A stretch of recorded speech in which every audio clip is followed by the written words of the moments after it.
La da da da da da da da. Leonie Dawson refuses to be categorized in the podcast. Today I have a longer thingamajiggy to share with you. I have just completed my next 21-day challenge, and I have spent the last month without internet browsing or internet shopping or doing a whole bunch of things. So, as you probably know, this year I made a really life-changing decision. I was going to give myself 21-day challenges to try all the things that I've been wanting to try. I started by going 21 days without social media, and that really healed and delighted me and made me a convert to the lifestyle. And then I decided to deepen my digital declutter by quitting smartphone use, internet browsing, and online shopping for the last 21 days. So I'm going to share with you now kind of a daily-ish log I kept during the challenge, what changes I noticed, and what I'll keep on going permanently with. So the rules for this challenge are a little bit complicated, just because it's not like no social media. Instead, it's kind of I really wanted to look at all of my tech usage. So during this challenge, wasn't allowed at all was no internet browsing, no online shopping, no smartphone use. I could only use it as a dumb phone, using like photos, text messages, and phone calls, and where possible, just leave it home instead. No news websites, no Reddit, BuzzFeed, or celebrity gossip websites, no TikTok, no YouTube, no social media, and no tapas or webtoons. Now, in terms of internet browsing, I could still search for things when I needed to find a specific thing. I could still read blogs that I had already subscribed to. I could follow the links on those blogs to read things. But in terms of internet browsing, I just wasn't there to just waste fucking time, if you know what I mean, because that's what I definitely was doing a lot of before. Now, in terms of what was allowed but with parameters, I decided to change from having email and Facebook Messenger on all day to only accessing it twice a day for 15 minutes at a time, doing it via a laptop, and making sure I tried to time it and put an alarm on for it as well, so that it became a block activity instead of just a background constant. Reading blogs via BlogLovin, even though I love reading blogs and I found it really helpful, I thought I would test limiting it just to 30 minutes of reading a day and see how that felt.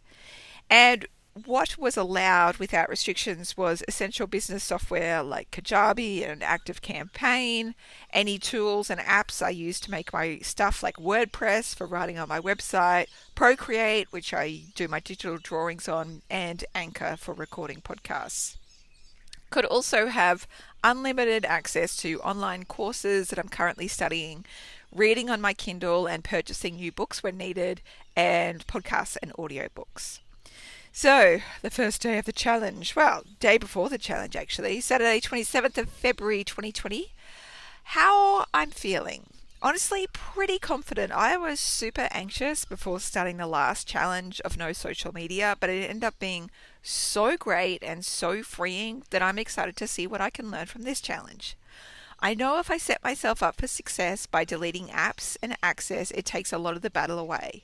I also feel slightly worried that my closest friends won't feel as connected to me as they usually do, but I will try to love bomb them healthily to ensure our relationships continue to bloom and thrive. Sunday, 28th of February. Trial run of the challenge today. We went to the river and I didn't take my phone, just my journal. And instead of rooting around restlessly, I drew the view and I had a good old fashioned D&M with Mr. Dawson. I realized I had another flaw in my only check emails 2 times a day for 15 minutes protocol. I usually send myself quotes from Kindle books that I'm reading to my email and reference the quotes while I'm writing. I think what I need to do instead is have those quotes stored on Goodreads, which is the other option for sending quotes from Kindle. Plus, long term, it's probably a better solution for storing quotes. And this is all definitely making me feel more strategic and conscientious about how I'm using tech tools and if they are the most effective and satisfying method. Later that night, I write a note to myself. I treated today like a practice run and to see how it went. The morning went brilliantly. I set timer on iPad before opening email and Messenger, and I immediately realized that one, I need to unsubscribe from a lot of emails if I have any hope of sticking to 15 minutes or less. Two, I'm going to instead subscribe to those creators via RSS or Blog Loving so I can leisurely read them during dedicated reading time on the Blog Loving app. And when I have 15 minutes, I approach connecting far more strategically. I actually message people that I wouldn't necessarily think to, but I definitely want to connect with more. And then later in the day, I got a big piece of news. I'm okay and it was good, but it was big news. I immediately talked it over with Chris, had a shower to physically process it, and knew that I needed to talk to dear friends about it. So instead of cranking up Messenger, I spent some time writing a long piece about it. That writing piece helped me process even further, plus it made something that I'm proud of. And then I shared it with said friend, and I think I was able to communicate more clearly and connect more deeply than if I just live stream message my thoughts like, oh my god, guess what? And she says, oh my god, what? So that's a win for both my brain and my creativity and my relationships. However, then I fell down a messenger hole, but it was well worth it. Besides, the challenge has technically not started. That timer and pre-writing long messages to my friends will be important in this challenge, I guess. Also, P.S. I started web browsing today without realizing it. I'd need to be careful with that. Monday, 1st of March, 2021. It felt fucking great to only do emails and Messenger in 15-minute batches. I was looking forward to it like it was a little treat for getting some deeper work done. I set a timer and strictly followed it. Wheels came off the wagon later in the day, however. We were mid-launch for SalesStar, and as with all things launchy, something goes awry. And this time, a server stopped, and I needed to messenger chat with my assistant to get shit sorted, and also just to think out loud with someone. I'm fine with this though. A launch day like this only comes around every few months. It's not an everyday occurrence. I didn't take my phone out with us on our school pickups, drop-offs and errands. My husband had his and I took my journal. It was fine, and it was nice not to feel that eternal compulsion to check it. Don't worry, my husband's always driving. I wonder why I think I need my phone out and about anyway. The last time we ever had a car breakdown was 15 years ago, and it was in a shopping car park surrounded by plenty of shops. I don't know if having the cost of always having a phone with us is worth it for that minute possibility that it might be needed. And even then, there are other ways around about getting help. So, I didn't do any internet shopping or internet browsing. I did read blogs for over my 30-minute trial limit, however. It was only by 10 minutes or so, and I'm fine with going over. It's useful just to keep an eye on how much I consume and whether it's all quality or not. It's now time for bed for me. It's super late, 11:30 p.m. Lately I've been heading to bed about 7ish to read and journal for a few hours before I fall asleep at about 9 o'clock. So this is positively wild being up this late. I also have a 3-hour meeting with my adorable accountants tomorrow morning. I've been looking forward to this one for months. I also need to bring my A game to ensure that I retain my status as their number one most outrageous and favourite foul-mouthed client. So please wish me luck, my friends. Day 2, Tuesday the 2nd of March. Doing email twice a day in 15-minute batches is totally doable and a huge relief. It's giving me so much brain focus back. I haven't been as brilliant at sticking to a time limit with Messenger. It's my primary method of connecting with my friends. I definitely feel better just not having it open all day and being mindful of how long I am on it. I don't have an answer for that yet. I accidentally started buying something online today and then I stopped. Damn, it's a slippery slope.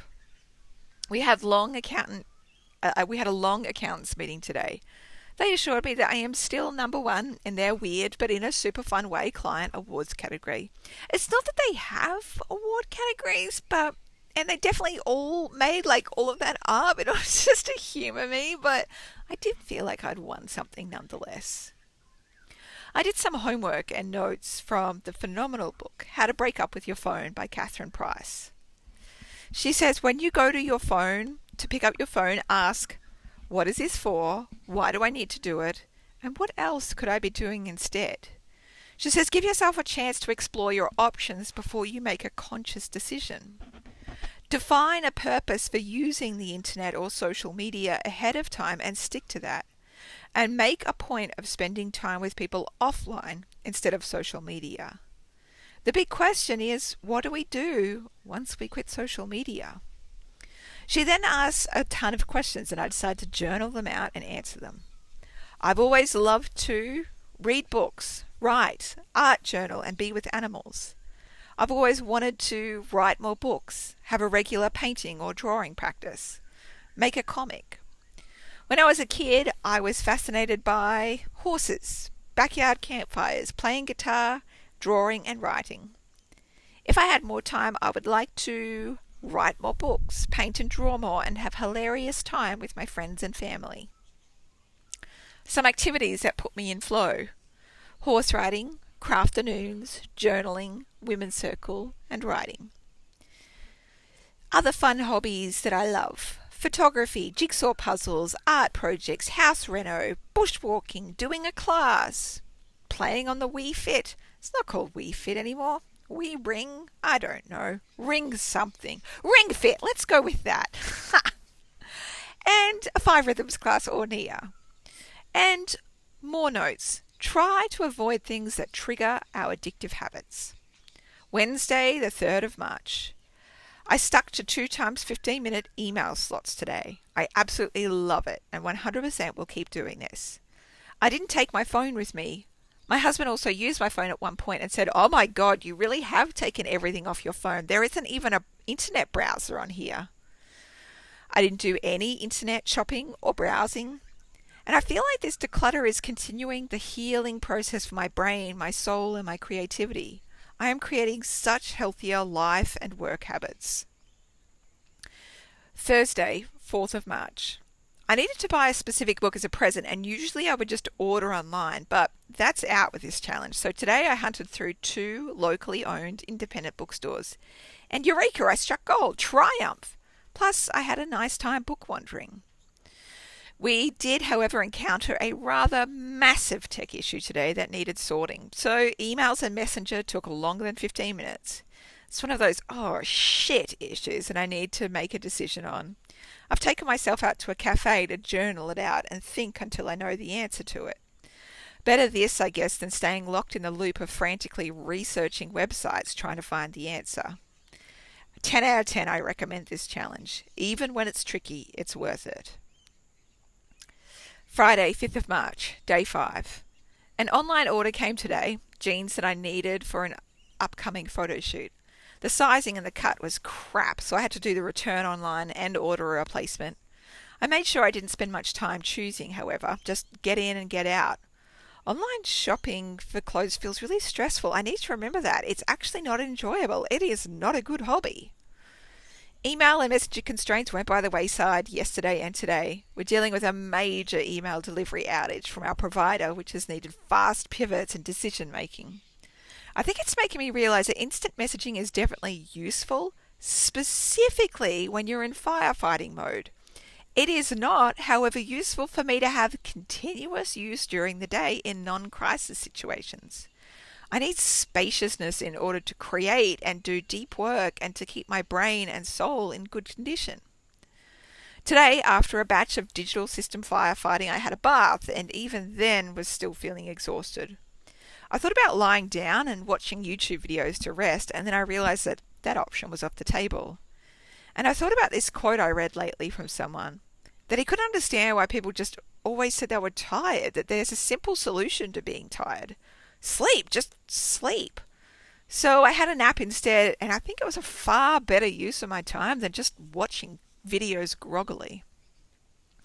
It's been a massive week for me personally and on the business front.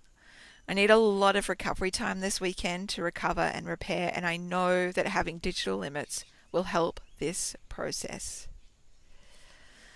When using social media all day, my brain felt like it was constantly running from thought to thought without conclusion. It felt like it constantly hummed without background noise. Since quitting social media, my brain has become slower and quieter. Thoughts lead to another and sometimes make insights that sometimes turn into creations. It's a nicer brain to live in. Day 6. I got some challenging news today. Usually I would sit around and brood for the rest of the day or Google to try and control the situation. I texted some dear friends and as part of the conversation sent them a meme of a golden retriever driving a boat like a happy idiot. And then I thought, you know what? I could actually be that golden retriever. 20 minutes later we had hired a boat and were puttering down the river, wide grins in our faces like that dog. After an hour we came back and it felt like all my worries had been blown away by the wind. Honestly, I think it's all the books and thinking I've done over the last month about digital addictions. Realizing that the cure to what ails me is almost always going to be real life. I broke my rule today and I ordered something online, a sensory shirt for me to try and help with preventing autistic burnout. A specialty object like that isn't something that I can buy anywhere locally. I decided not to wait until the end of this challenge is over because I'm particularly concerned about my schedule this month bringing on some sensory issues. It was an intentional and a therapeutic purchase, not a let's just buy pretty shit for the hell of it. So I think it's okay. I feel like my brain is healing. Healing from the barrage of social media, the onslaught of the internet. My short-term memory is improving. I feel less anxious, distracted, listless, uninspired. I feel more creative. I am pouring over with ideas. I am returning to a life and a mind that I thought was long gone. Friday, March 12th. 12 days into my digital declutter and 6 weeks sober from social media. Honestly, I could cry when I think about how life-changing these challenges have been for me. They are the best decision I have made in years. I feel like my life, my mind, my soul, my creativity, and my inner peace are returning to me. I thought this life was over, and I didn't realize it until I could realize that I could return to it. I've become pen pals with my long-distance friends, and I feel so much closer to them than I ever did using Facebook. I'm interested to see how my generalized anxiety disorder shifts in coming months. All research shows that social media and smartphone use can contribute to and even be the major cause of anxiety. Already I can feel my brain and memory healing. I feel more at peace and less under the grip of some itching addiction to mindlessly stare at my phone. This life is good and it is worth saving. Tuesday, March 16th. I got a handwritten letter in the mail with stickers from a lovely reader named Sheila in the UK who's getting off social media and getting into creating, inspired by this experiment of mine. It was about the best thing that I've ever gotten in the mailbox. More brain changes I'm noticing since getting tech sober. My brain is definitely less hyperactive. Right now, for example, I'm at the river and I was quite happy to just watch the birds for a while instead of feeling itchy to stare at my phone. I feel more present and more content. I'm remembering myself, my voice, my dream. Saturday, March 20. I was out to lunch with a friend yesterday and she asked me how I was. My answer was, brilliant. I gave up social media. I don't browse the internet anymore. I only check my emails twice a day. I feel more inspired, creative, and content than I have in years. And of course, when I talk about it, people always have questions like, but how do you find out about news? How do you market your business? But like, how? As though this screen-ridden life is not optional, it's mandatory. And I get it because I felt exactly the same way before I did it. And my only answer is this, just do it. Do it for 21 days. See how it feels for you. And while you're at it, read Digital Minimalism or How to Break Up with Your Phone. It will give you the fuel that you need, a way to glimpse a better life. Because a beautiful life awaits you on the other side. And I figure my recent scrapbook posts are a great way to prove as well just how inspired I am. How I might not be browsing the internet or scrolling social media anymore or spending anywhere near the amount of time I used to on screens. But the quality of what I read is wildly different. I used to do link posts all the time back in the olden days before social media came over and took over and colonized everything. And then at some point, I just didn't have anything to put in them. I think back on the last week of online life and could not remember one single important, inspiring thing. I didn't have anything to talk about because I was reading the equivalent of mental junk food. By reorientating myself from social media to reading blogs using a blog reader, like Bloglovin', it's been a game changer. I read wildly thoughtful, inspiring pieces, and I itch to get creating. And I can't wait to share with you some of the incredible things that I've discovered. Sunday, the 21st of March. It's been 1 month and 21 days since I stopped using social media. My friend at lunch also asked me, "Did you delete your accounts?" The answer is I did not. I decided to keep them open for a few reasons. One, this is actually my foremost reason, and it seems like a strange one, but it's important to me. I'm keeping them open in case of having to go through an emergency, like a bushfire evacuation again. When we were evacuated in 2019 for 3 days, Facebook groups were a really useful way to get local community information. So I'm keeping my Facebook account with pre-approved access to local groups just in case of emergency. I still use Facebook Messenger twice a day in 15-minute blocks to text with friends, organize gatherings, and talk to my assistant. I use the Messenger app, but not the Facebook app. Thirdly, I didn't want to just evaporate from social media world and leave my wider friend group wondering where I disappeared to. Instead, my profile has a cover graphic saying that I'm no longer on social media, but I still want to be connected, and I give the various ways to contact me. And lastly, in a few situations where I've done research on local venues, events, or businesses, the only web presence they have is a social media account, either Facebook or Instagram.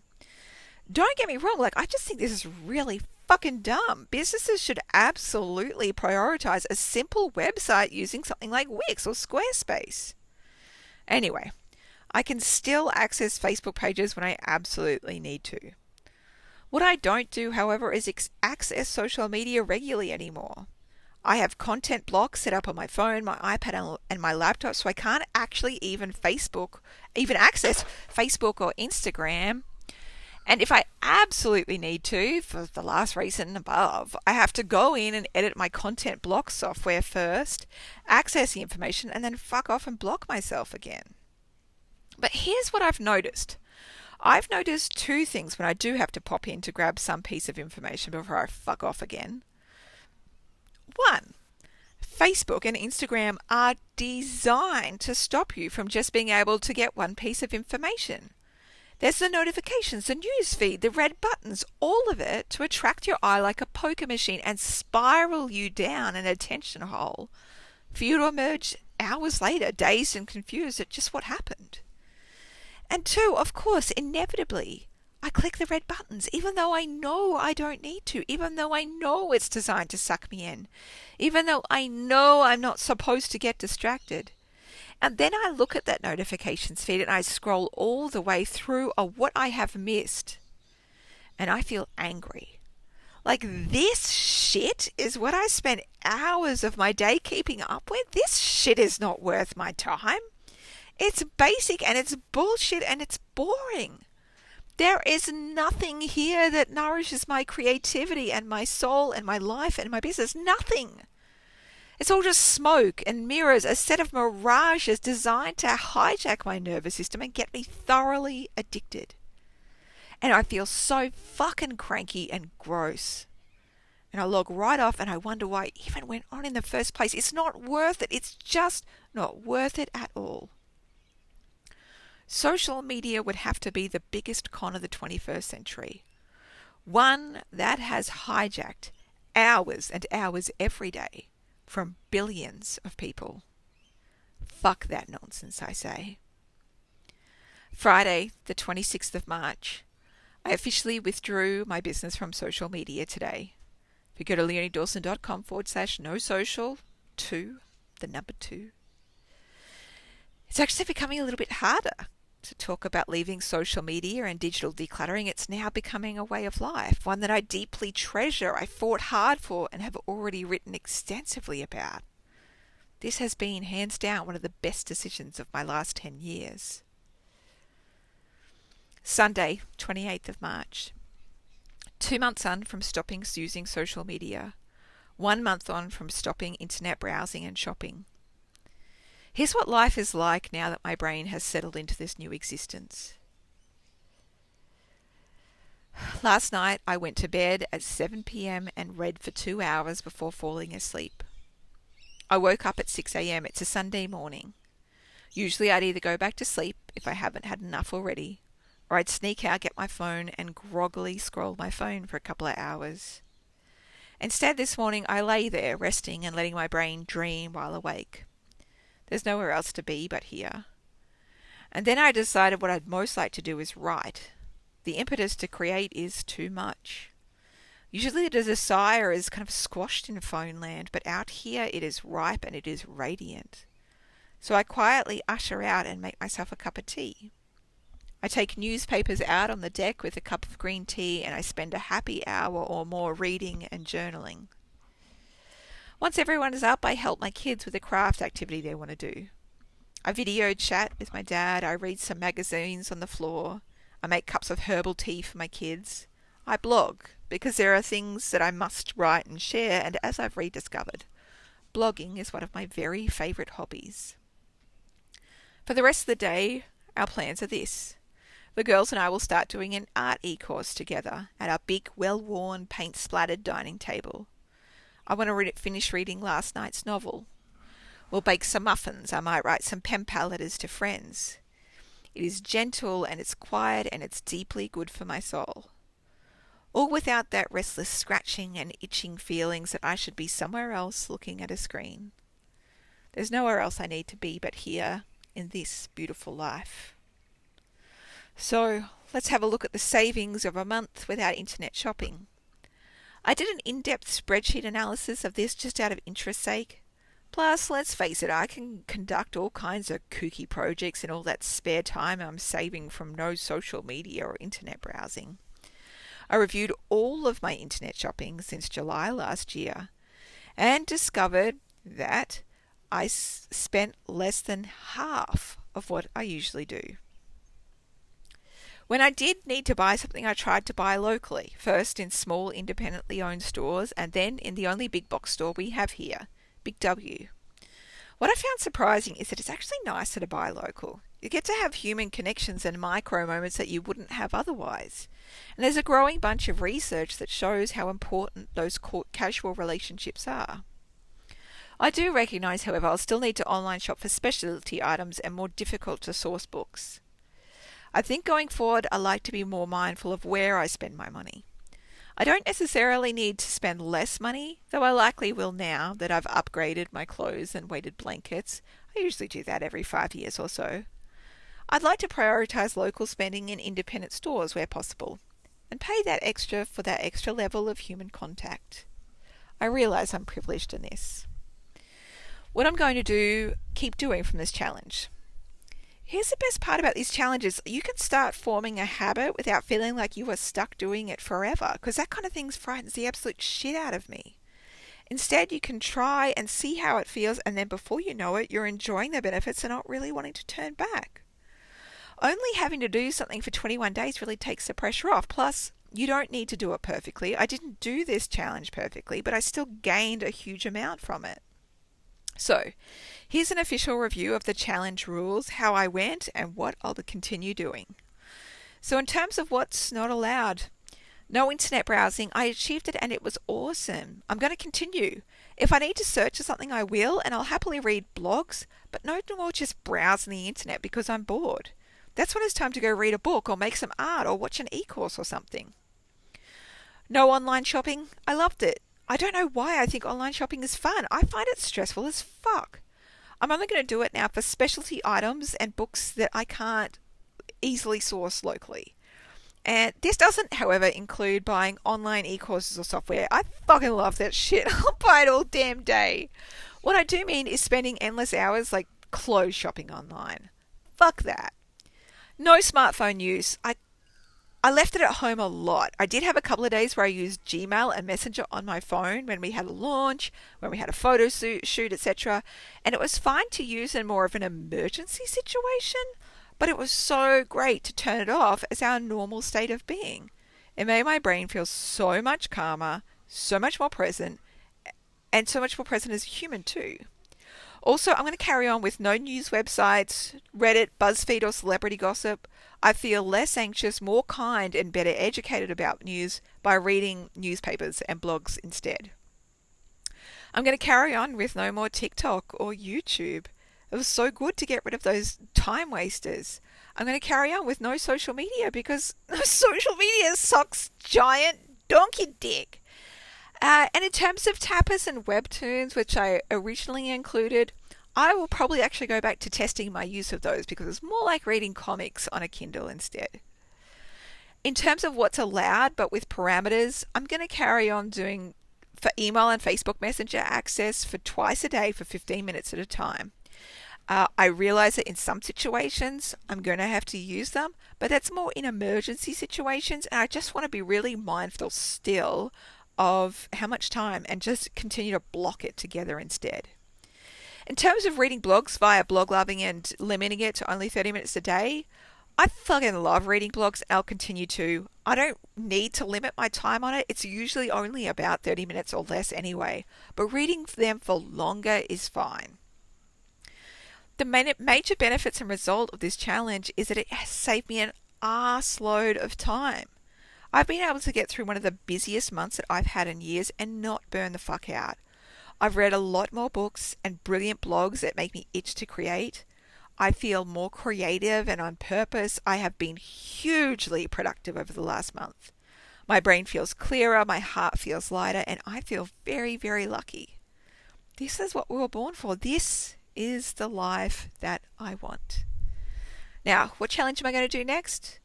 You're going to have to hold tight.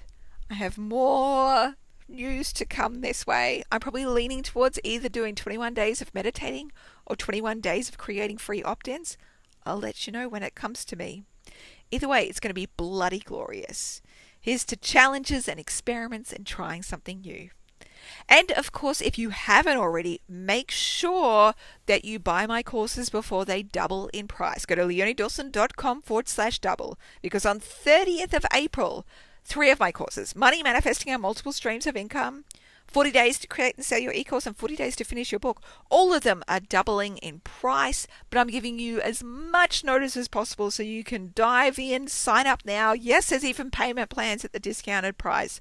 So you can get all the Leonie things and save so much money. leoniedawson.com/double. Wow, nailing it.